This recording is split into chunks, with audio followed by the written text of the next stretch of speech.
So thank you again. Okay, so I'm sorry if you're tired until now, but you have to bear with me.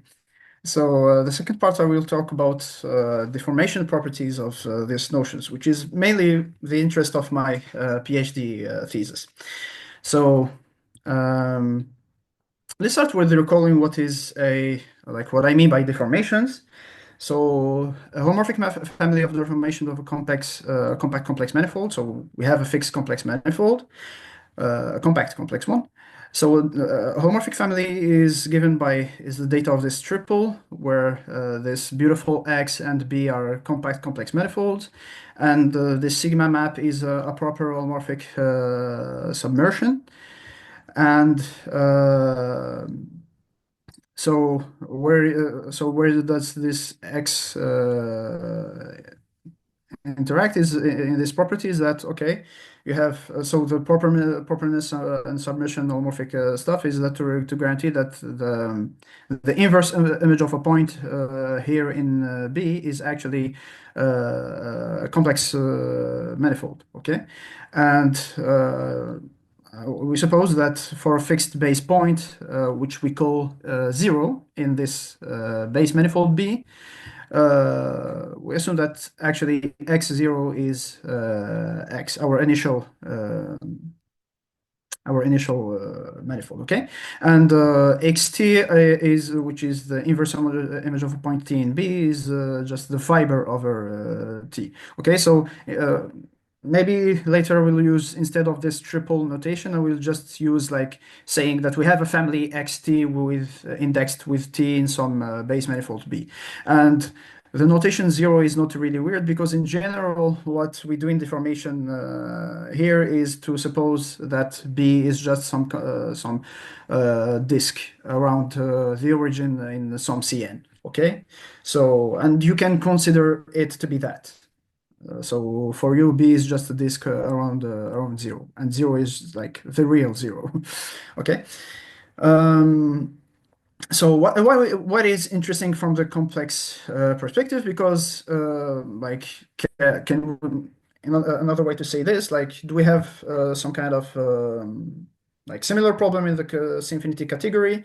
Well, not really that, because we know that in C-infinity category we have this Ehresmann theorem that says that actually this defines a C-infinity locally trivial fibration.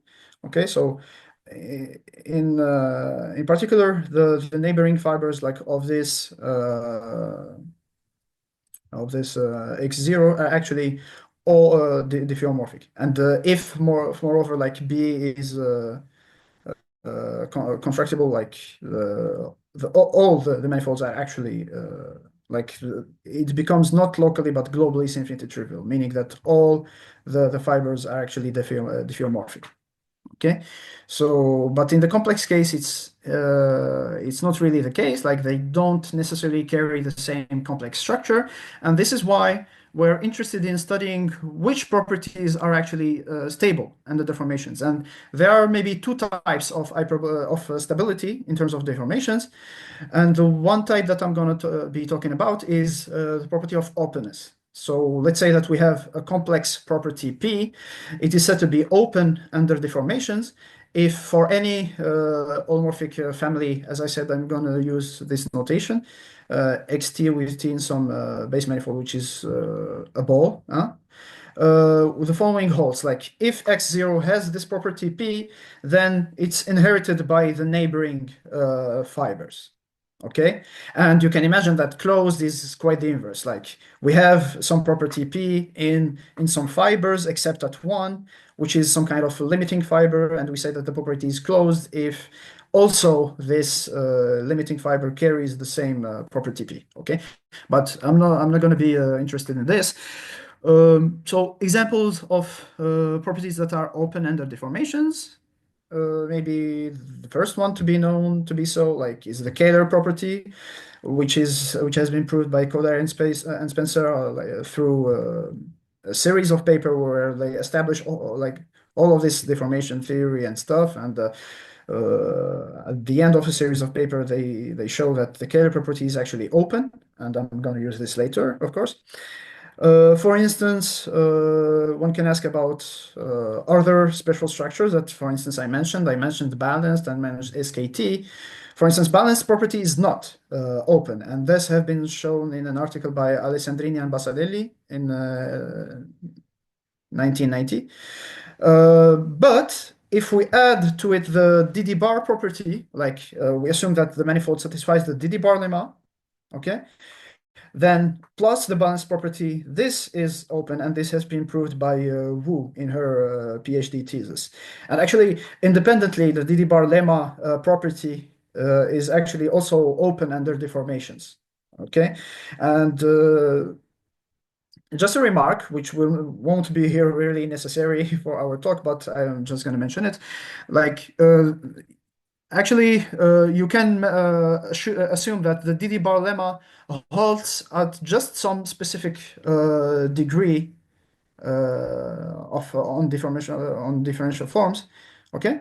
So that we have the openness property for the balanced metric structure, okay?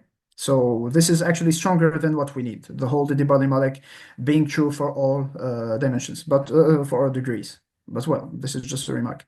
And the same holds for SKT, okay? Actually, okay, the SKT property has been proved to not be open by Finot and Grancharov in 2009.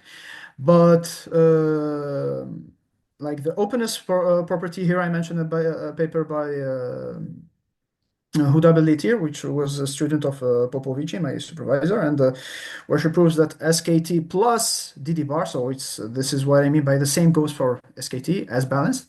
So if we add the DD bar assumption, it becomes open-ended deformation. But the thing is that just like for your for the information is that SKT plus DD bar actually, like when the DD bar lemma is satisfied, SKT is equivalent to what we call Hermitian symplectic.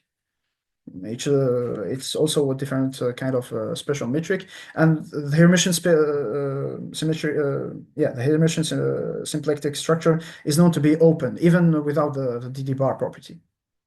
Okay, so this is just a remark. Okay, these are examples of being open and not open. So as you can see, I mentioned the balanced and the SKT property to say that not the same thing really goes in the complex setting. Like, okay, so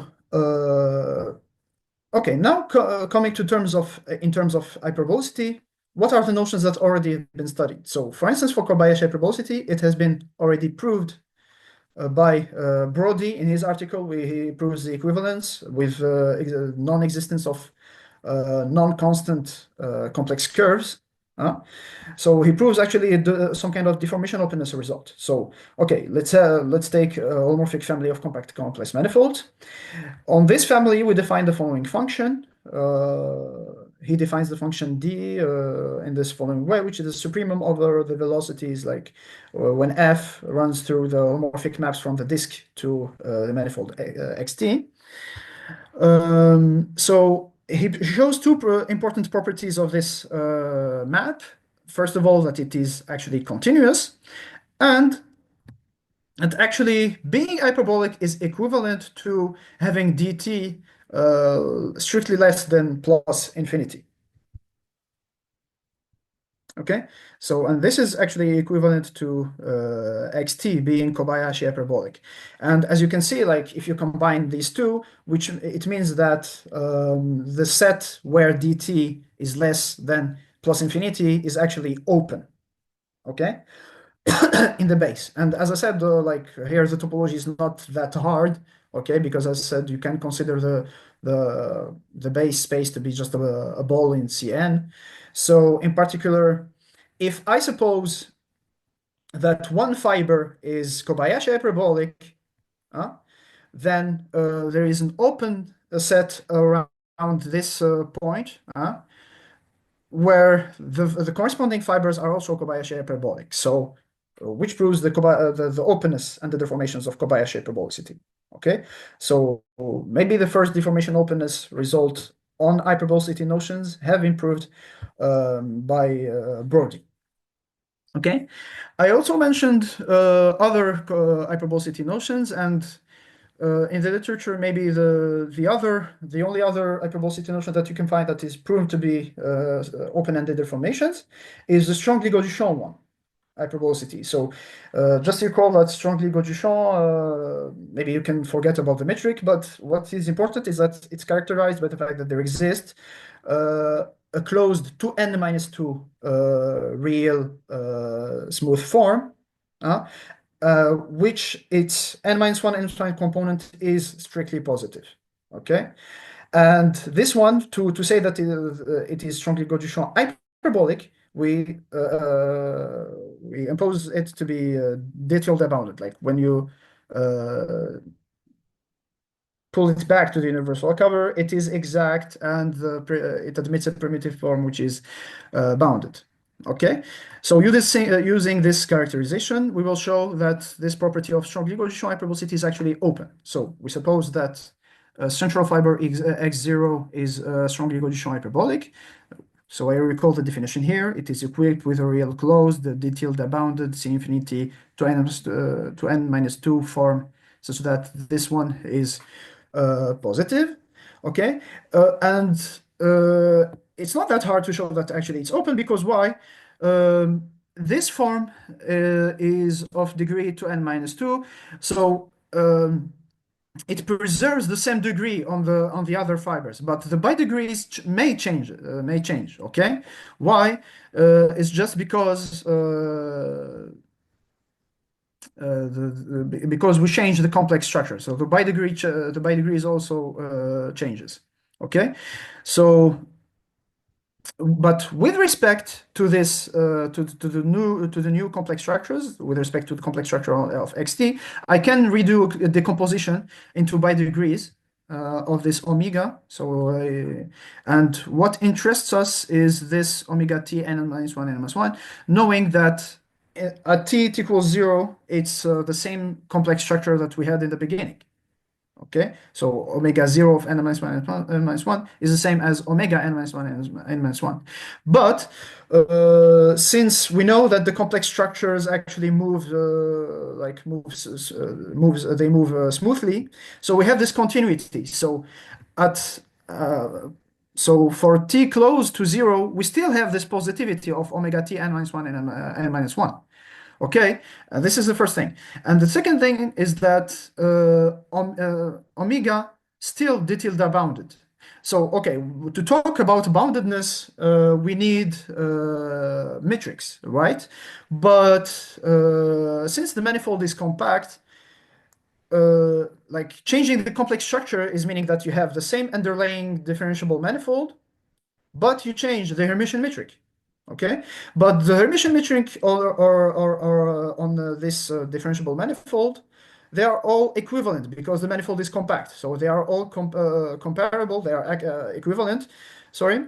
So if we compute like so like since the D structure doesn't change, so omega still like if we pull back omega to the universal cover, it's still D of something, and so that something still bounded because we are going to measure its L infinity norm with respect to an equivalent metric to the metric that we had in the central fiber. Okay, so this is why it's still bounded. So as I said at the beginning, this omega defines the same omega defines a strongly Gaussian hyperbolic structure on xt for t close to 0, close enough to 0, which proves the openness under the deformations of strongly Gaussian hyperbolicity.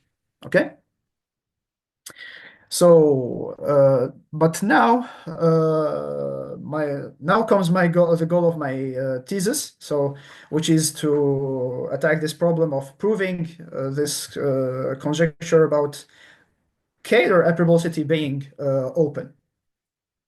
And okay, the short answer for this is not yet. I didn't prove it yet, but now we're gonna have some the long answer for the rest of the talk. So for this, what I do is I try to define some kind of intermediate notion for some kind of Kähler hyperbolicity, but with a weaker condition on the on the potential, like when you pull back the Kähler metric. So we suppose that it's exact and it has a bounded primitive form. What I suppose here is weaker. And this weaker property is what I call the FP property, which means basically that we have a uniform bound. Sorry, I made here a mistake. Okay. Is that I have a uniform bound on the LP norm of this K-form alpha on copies of the fundamental domain. So we fix some kind of fundamental domain of the action on X tilde. Okay. I fix some kind of fundamental domain, and what I suppose is that when you compute the LP norm of the form of the K-form alpha with respect to each copy of this fundamental domain, that what I mean by copy is that like every element of the pi1 of x acts on the fundamental domain D, and each time it acts, we have the LP norm of this form alpha is bounded by on this copy of the fundamental domain is bounded by C. Okay, so sorry, this is a big typo actually. I should have put in the supremum over all the gamma in pi1 of the LP norm over gamma D. Okay, so basically what I mean is just that we have a uniform control on the LP norm of the form on fundamental domains. Okay. So the first question that may come to your mind here is that, okay, is this definition, does this depend on the fixed metric? The first, so actually it does not depend because as I said, since the base manifold is compact, so the metrics are equivalent, and when we pull them back to the universal cover, they are still equivalent. Okay, so this boundedness property still is valid for any remaining metric fixed on X. And the definition also does not depend on the fundamental domain, and this is maybe a little bit more evolved because we use the properties of fundamental domains to prove this, but we can prove that actually it does not depend on the choice of the fundamental domain. So this is why we call it the form just satisfies the property FP without precising the fundamental domain. And what you can expect is that what is actually the relation between different FP properties for like when we move the P. And since here it's like taken the norms are taken over like fundamental domains, which are like essentially compact. They are relatively compact. So we have like the same thing as the inclusions of LPs on compact spaces. We have the same thing here. So FP implies FQ whenever P is greater than Q. Okay. So in particular, for P equals to infinity, maybe I can mention it here. It's actually because P is equal to infinity means that you have a uniform L infinity norm on each copy of the fundamental domain. But if you reunite all these copies of fundamental domain, you get the whole universal cover. So F infinity is actually the same as being bounded. Okay. And so we can take this weaker property to define some kind of modified versions of hyperbolicity on Kähler manifolds or on SKT manifolds. So what I call here as LP Kähler hyperbolic is the same. Just instead of imposing eta, the primitive form to be bounded, I suppose is supposed to be to satisfy the FP property. So this is what I call LP Kähler hyperbolic. And for SKT, the same. I suppose that omega is like its pullback can be written this way. With alpha and beta, instead of being bounded, they satisfy the FP property. Okay. And so as a remark here, L infinity being L infinity Kähler or also L infinity SKT, as I said, is the same as being Kähler hyperbolic or SKT hyperbolic, respectively, as the classical notions that I mentioned before, because f, as I said, f infinity is the same as being bounded. Okay, so here is the deformation results that I got around Kähler hyperbolicity. So we fix a holomorphic family of compact complex manifolds.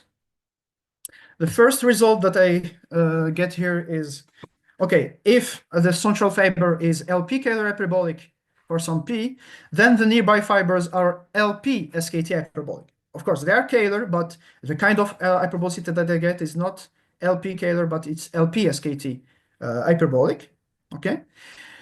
A second result, so as I said, the fibers are Kähler, but the kind of hyperbolicity I get is the SKT kind. So I would like to, so in particular, yeah, for P is equal to infinity, as I said, is the case that interests us to study deformations of Kähler hyperbolic. So in P infinity case, P equals to infinity, this basically says that if x0, the central fiber is Kähler hyperbolic, then the nearby fiber are SKT hyperbolic. But I want more than that. Like I want, if the central fiber is Kähler hyperbolic, I want to get some kind of, I want it to be Kähler hyperbolic, but what I get here is a little bit it's weaker, is actually I get an L2 Kähler hyperbolicity type. So what differs, like compared to the first result, is that in the first case we got some kind of SKT hyperbolicity type, but in the second case we get a Kähler hyperbolicity type, but we lose the boundedness property, and it becomes like an L2 Kähler hyperbolicity. And I mentioned here also a special case, which has been pointed out by Benoit Clodon to me, which is like the case where if I suppose that the Hodge number H20 f(x0) is 0, actually here we can prove that the Kähler hyperbolicity property is open under small deformations.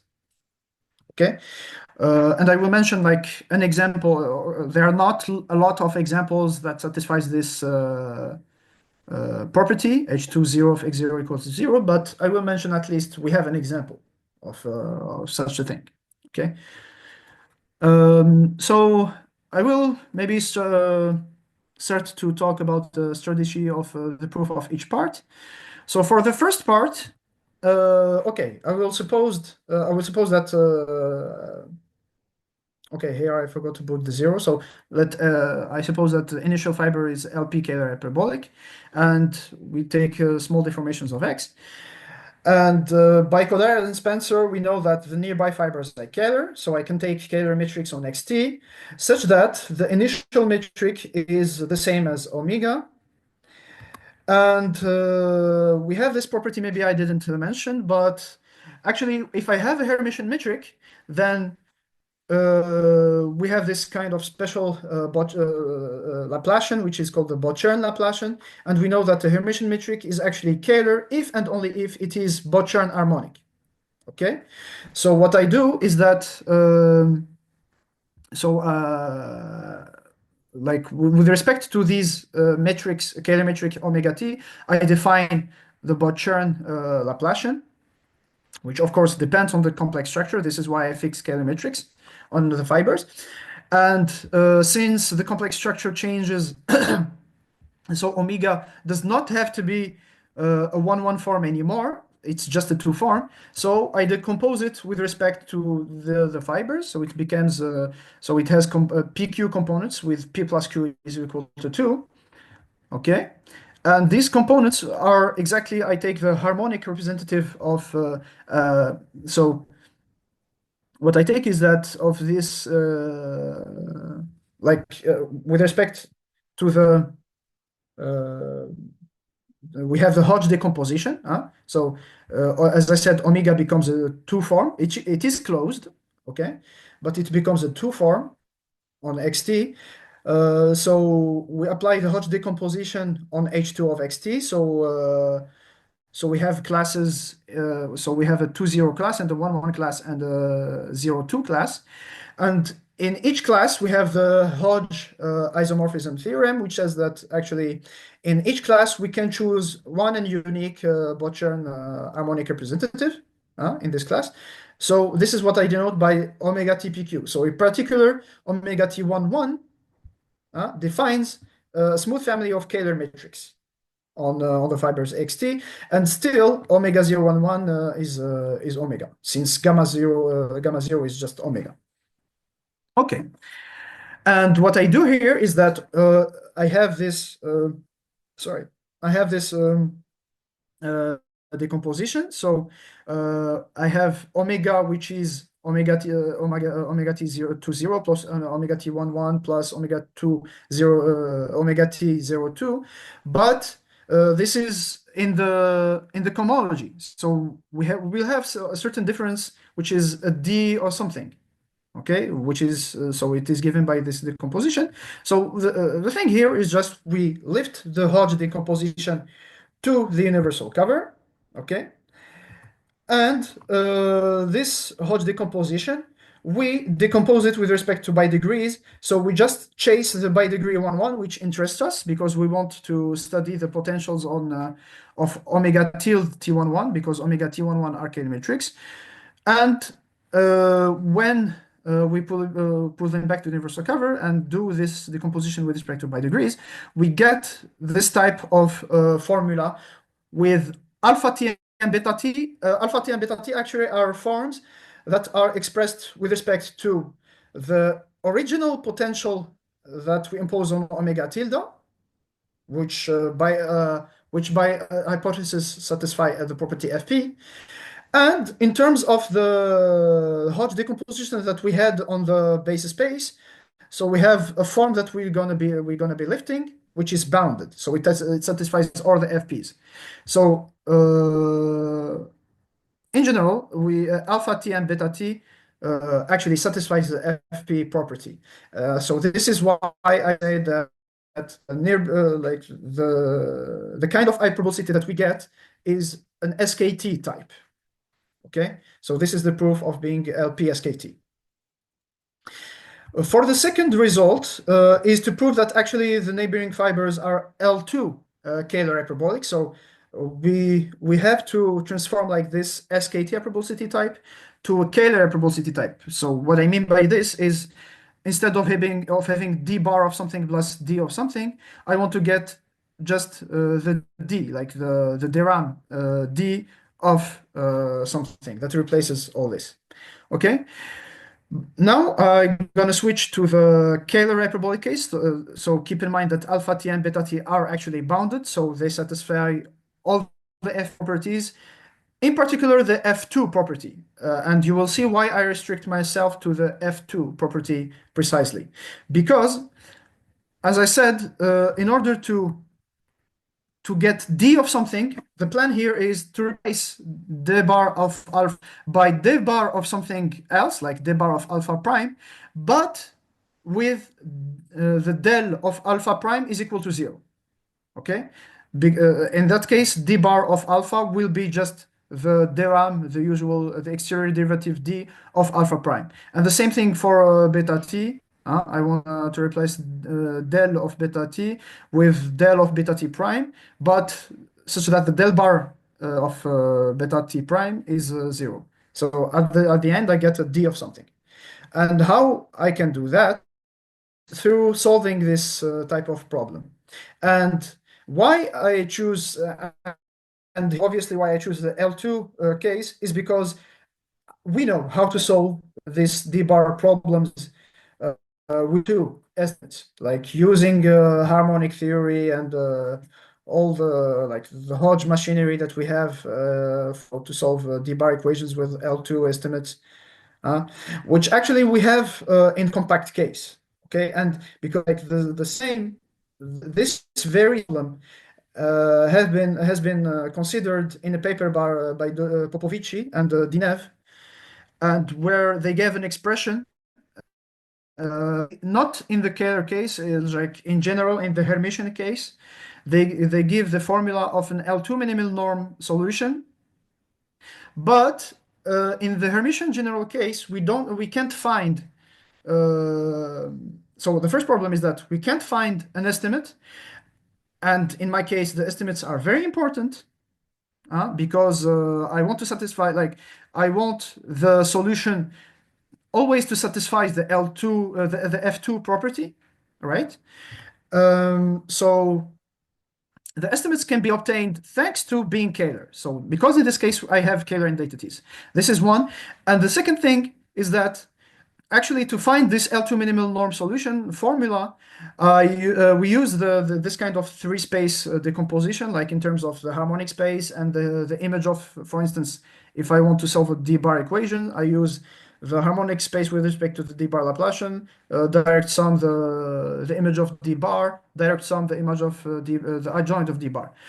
This is true in the compact case, but in the non-compact, in the complete case, which is the case for the universal cover, it's complete. We have the same decomposition, three-space decomposition, but with closures.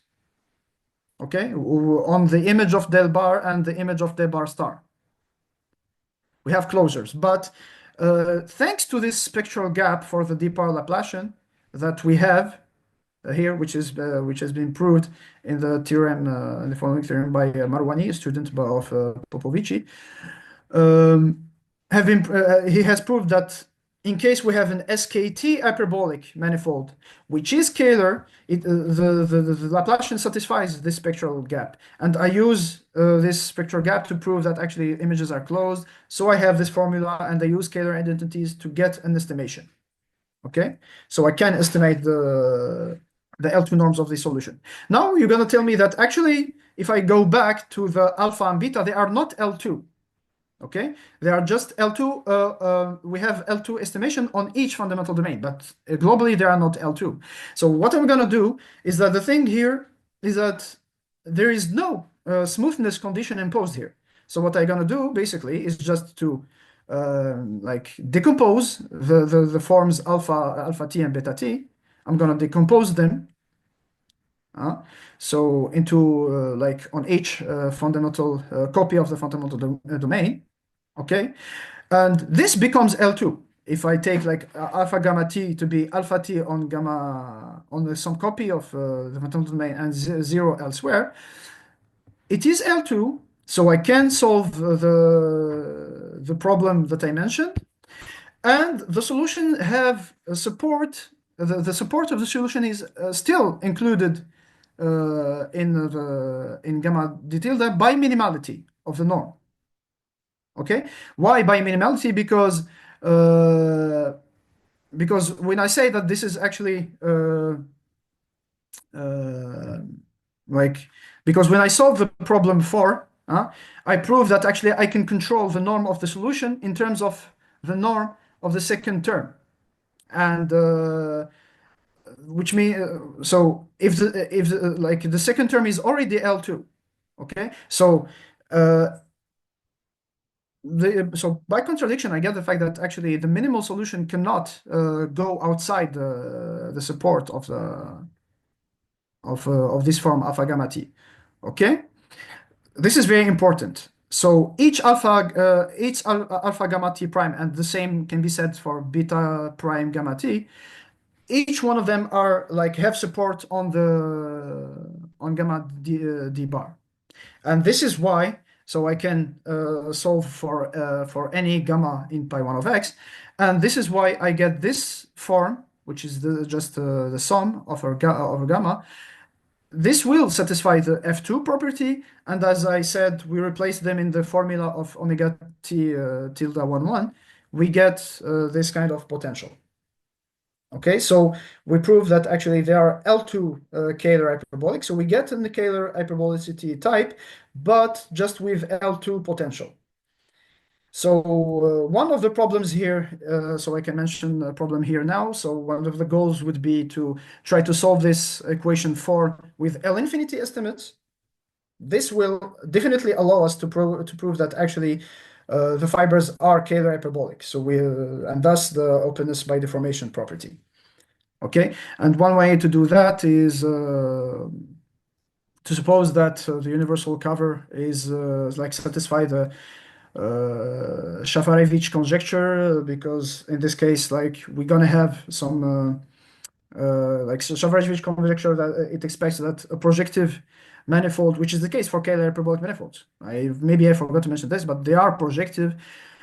So the Shafarevich conjecture predicts that actually the universal cover of a projective manifold with a large fundamental group is actually holomorphically convex, or if you want, strongly pseudo-convex, which means that I have strictly pluri-subharmonic exhaustions, and in this case, I think people know how to solve d-bar equations, but not on manifolds, but just like on bounded domains in CN and stuff like that. So one goal is to generalize these methods to solve d-bar equations with L infinity estimates in this case. Okay. Just a quick remark about the third point. The third point, if you remember, is that I said, okay, if I have actually H2 0 of the initial fiber X0 as is actually 0, here I have deformation openness. So why? This is because we have this following property. We can define what we call hyperbolic classes. This has been defined by okay. Who already just mentioned his name, Brautbeck. This is it.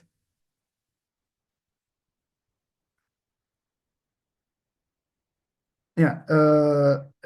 So he defines what we call hyperbolic classes. So these are just classes of forms that are detailed bounded, and this is well defined because if you suppose that a form alpha is detailed bounded, if you change the representative in the Deram cohomology, it will differ with an exact form, right? And this exact form, when you pull it back to the universal cover, so it comes from the compact manifold, so it's bounded.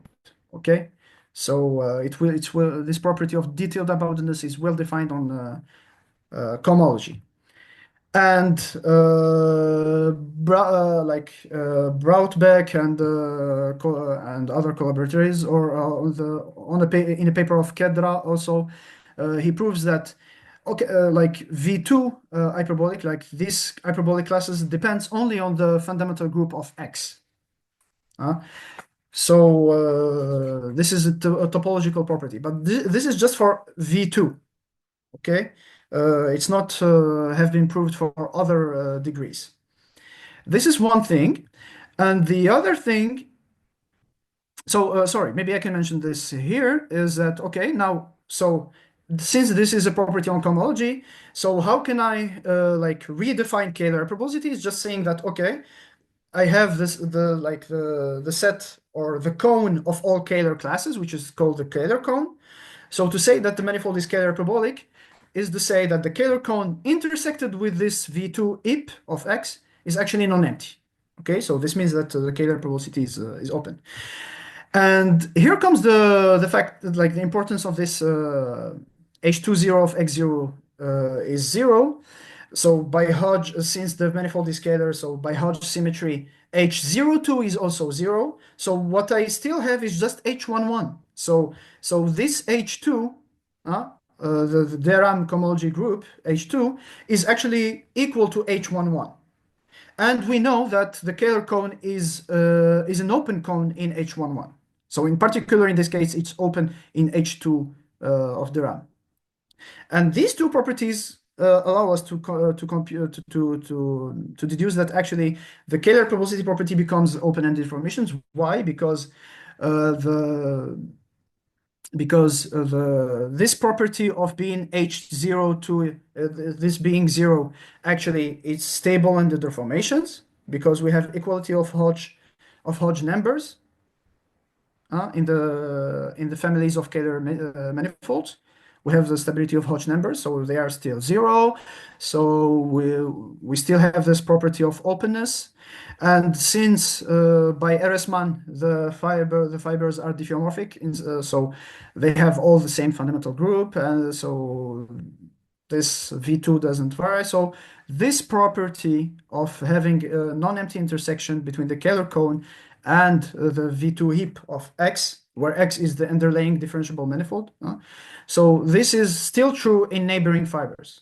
So this property is open under deformations, and hence the Kähler hyperbolicity property is open. And as I promised, I'm going to mention an example here of such manifolds to be sure that we are not working on an empty set. So an example would be what we call fake projective planes. These are complex surfaces that are actually like behave cohomologically like P2. Okay, so they have the same cohomology as P2.